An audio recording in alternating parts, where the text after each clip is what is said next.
What's going on, beautiful royal family? Welcome to another episode of TRF News. I am your brother Mike Maliss and family. It's not often that I am left speechless. It's not. It really isn't. And there really isn't anything funny about what I am getting ready to present to you. I want y'all to understand, it doesn't matter what day of the week it is. It doesn't matter what month, what year. Our people, and when I say our people, I am speaking about the Israelites, blacks, Hispanics, and Native American people. We are constantly under attack, but more so, as we all know, because of the scriptures, that it's Judah. If you're unfamiliar, the tribe of Judah are the so-called Negroes, not the West Indians and not the Haitians. The Negroes, who the world loves to call African Americans, but we're not, because we're not Africans, we're Hebrews.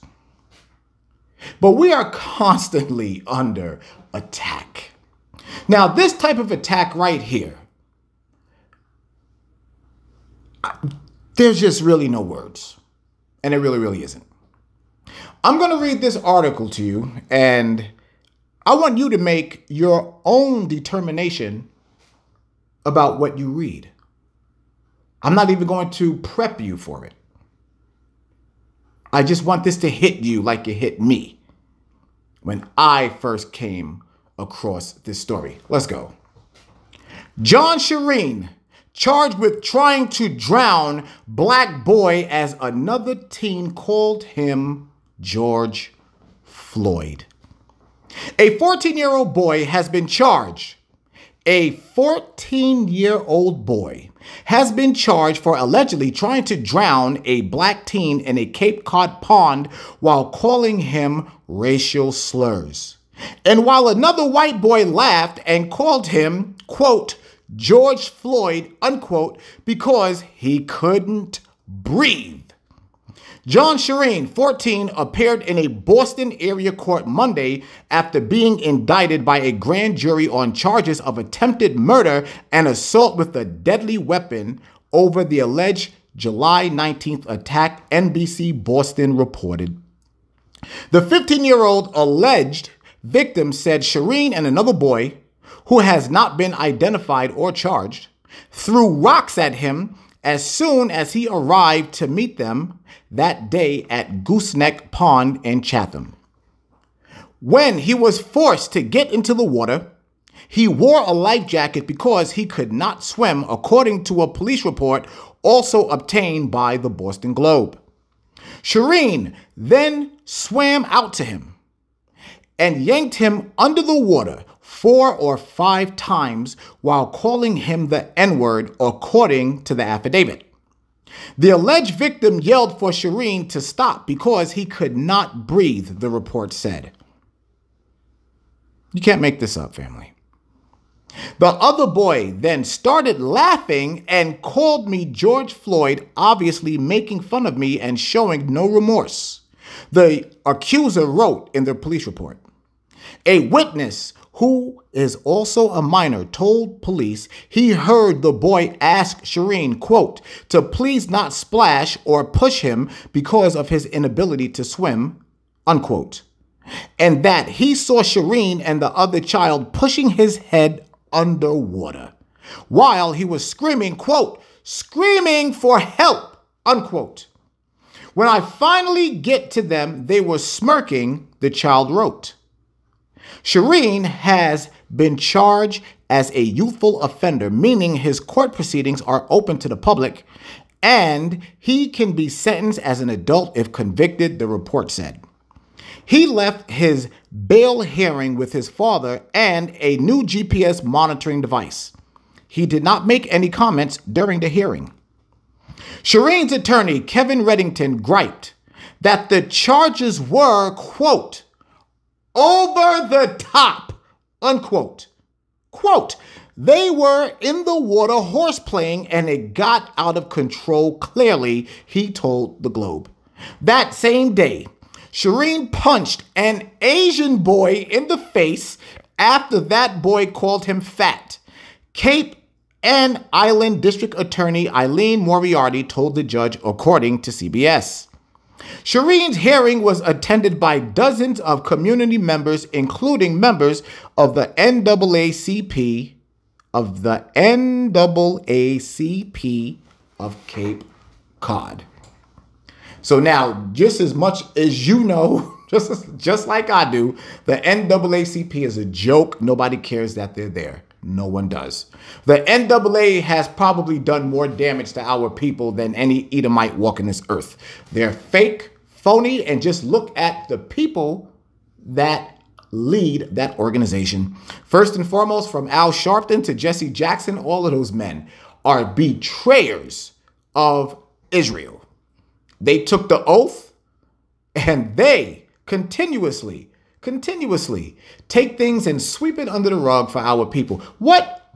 Answer this question. I'm gonna answer this question. I'm gonna be dead, 100% dead serious with you.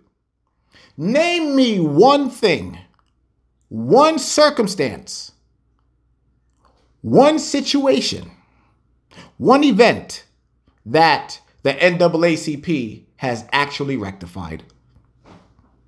Take your time. You'll never find it. So now, with that being read, first and foremost, we have to talk about this lawyer. This lawyer said that these children were horseplaying. Do you see how they are? Do you see how crazy? Do you see just how ridiculous white people are when it comes to us? Oh, don't worry about it. They were just horseplaying. I mean, all they was doing was trying to kill him. I mean, what's the big deal, all right? That man actually said that in a court of law. In a courtroom where this young brother is supposed to receive justice for two young white men trying to kill him. Trying to kill him. They threw rocks at him and pulled this man underwater and then called him George Floyd. It goes to show you when it comes to these Edomites, when it comes to the children of Esau, they don't care about our people. And we are going to read about that in these scriptures. Now, many of you have probably heard these scriptures before, but there's many that have not. And so there's nothing wrong with you getting a refresher in this, but we are about to educate a lot of our people that are watching this here for the first time or watching again. And if you are a returning guest, thank you so much. But we are about to show our people just how much Esau/white people hate our guts. It is biblical. It is biblical. God said that they hate us. There is no love. As we learned last week, the Most High called them our enemies, right? They are our enemies, according to the scriptures. So, family, this is the time now. Please open your Bibles to the 1611 King James Version Bible with the Apocrypha. And we are about to get into the word. The very first one I want you to go to Ecclesiasticus. This is in the Apocrypha. It's a part of the 1611 King James Version Bible. Okay, this is, once again, Ecclesiasticus, chapter 12 and verse 10. Now, we went over this last week, and this is what I want to remind you guys of, all right? Keeping it to where they're always linked together. All right, Ecclesiasticus, chapter 12 and verse 10. I'm only going to read verse 10. Look what it says. Never trust thine enemy. Never trust thine enemy. For like as iron rusteth, so is his wickedness. Now, we read that last week. We know exactly who that is. Those are the children of Esau. Those are white people. And the Most High told his Israelites, don't ever trust them. Never. But what was the mistake that this young brother went here and did? Like we talked about for the past 2 weeks now, we can't do what white people do. That young man should not have been down out there hanging around with them. You saw what they did. Every time our people get around them and they go to party or try to have fun with them, we always become either the butt of the joke and we become the victim. Always. But this young man put himself in that situation. And this is where I'm trying to tell you, y'all better stop having your children play with these little white boys and these little white girls. They're going to get them in trouble. They're going to get them in trouble, whether it be by the law or whether it be death. This is no time to be playing games. as we see what they already do to our people in the first place. We don't have to think about George Floyd. We don't have to think about Breonna Taylor because it happens all the time. All the time. But this young brother went ahead and voluntarily put himself in that situation. And that is what has to stop. Because there is no education that is going around to our youth and also to others as well with these scriptures. The Father told us stop dealing with them, and let's find out why. So now I want you to go to the book of Ezekiel chapter 35 and verse 5. The book of Ezekiel chapter 35 and verse 5. And let's see exactly why the Most High said this. The book of Ezekiel chapter 35 verse 5. Here it is. Because thou has had a perpetual, meaning continual, a perpetual hatred, and has shed the blood of the children of Israel by the force of the sword in the time of their calamity, in the time that their iniquity had an end. So these things are happening to us. Why, family? Because we broke the commandments of the Most High God. We broke his commandments, and this is our punishment. We used to rule, and now we don't. We used to rule the world, but now we don't because of our sin, because of our disobedience towards our Father, the God of Israel. And he gave the Israelites, because the Bible is only for the Israelites. It is not for the entire world. It is not for everybody on the planet. The Bible is for the Israelites, blacks, Hispanic, and Native American people. I cannot stress that enough. Now, that was that. Now, as you saw, what did it mention? That perpetual hatred. They have a hatred that is buried inside of them. They have a hatred for us that is in line with their DNA. They come out the womb hating us, and they do. It doesn't matter how much they sit there and look and laugh in your face. It doesn't matter how much they smile. It doesn't matter how much they show you their teeth.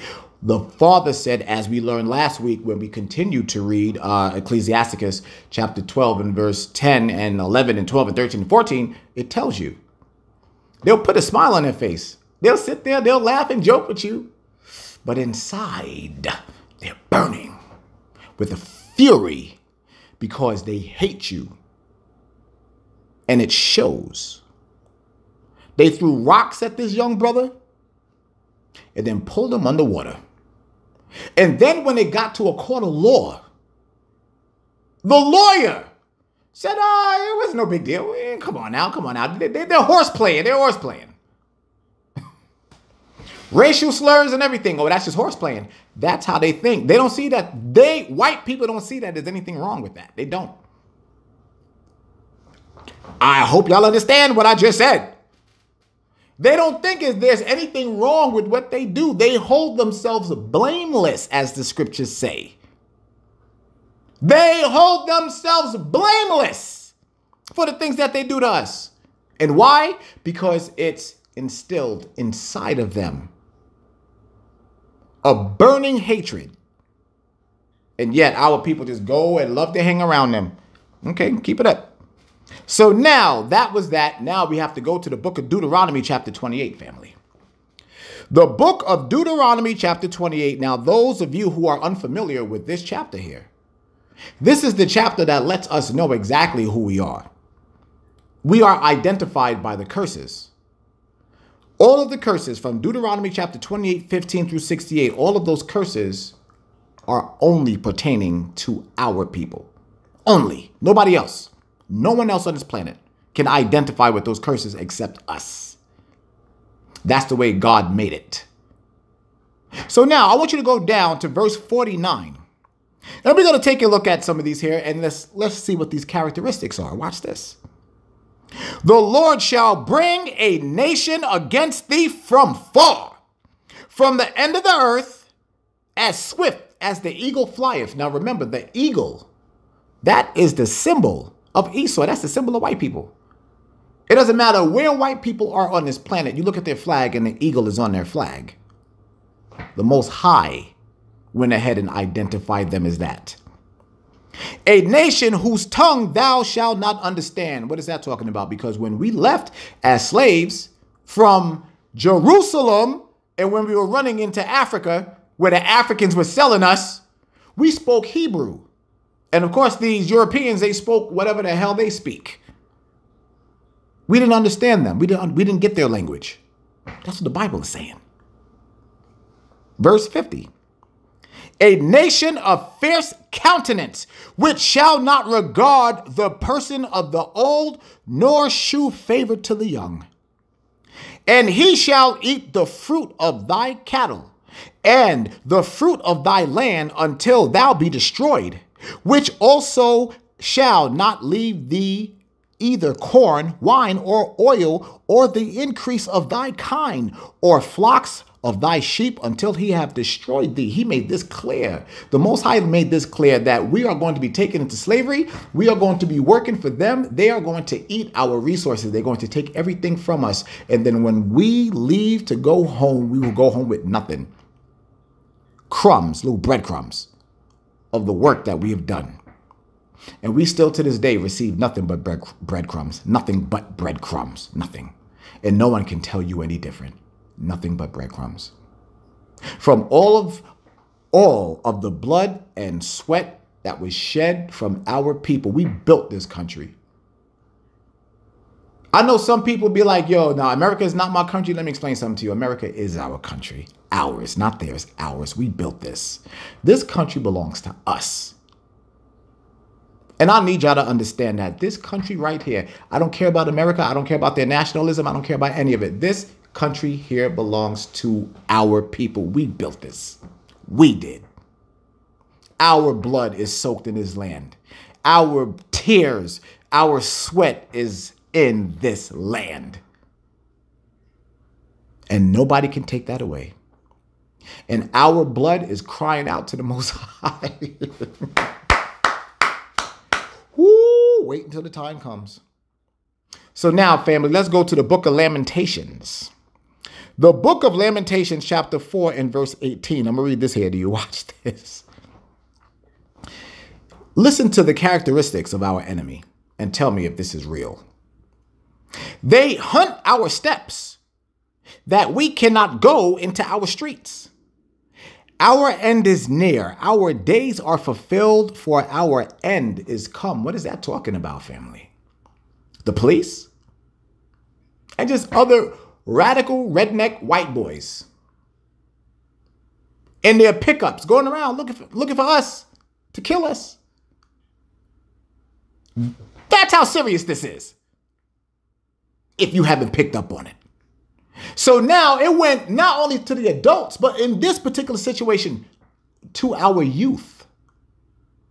Where we just read in Deuteronomy 28:50, it said it will have no regard for the young or the old. This is nothing but prophecy. This is all prophecy, family. The Most High told us these things will happen, and it is happening. It's happening right in front of our face. We cannot deny this. We can't. But we also have to make sure that we're bringing this type of stuff to the forefront. So now let's go ahead and get this last one. I want you to go to Matthew chapter 10 and go down to verse 22, please. The book of Matthew chapter 10 and verse 22. Family, look at this right here. This is Yahushua, who the world calls Jesus. This is him talking. Look at what he says. And ye shall be hated of all men. You are going to be hated by all men. That means every nation on this planet. For my name's sake. Why? Because everybody knows that Jesus is a black man. And now that this truth is coming out, it is coming out more and more and more. And people are starting to deny Yahushua more and more and more. But he that endureth to the end shall be saved. You see, so now the lying Christian pastor then told everybody that we're saved. We're not. According to the Bible, we're not saved yet. We're not saved yet. Until the chariots crack that sky and Yahushua and the rest of the angels are coming in to deliver us from our slavery, because we're still in slavery. Swing low, sweet chariot, coming forth to carry me home. That's what that song is about. We are almost on our way home, family. So this is where you have to really check your faith and make sure that you're doing all the things that the Most High told you to do. Make sure that your family is doing it. Make sure that your children, co-workers, friends, long distance relatives. You have a job to do, family. We have a job to do. And we're going to make sure that we get it done. All right, family. So thank you for another episode here of TRF News. And once again, if y'all are still feeling it, we are going to do this again next week.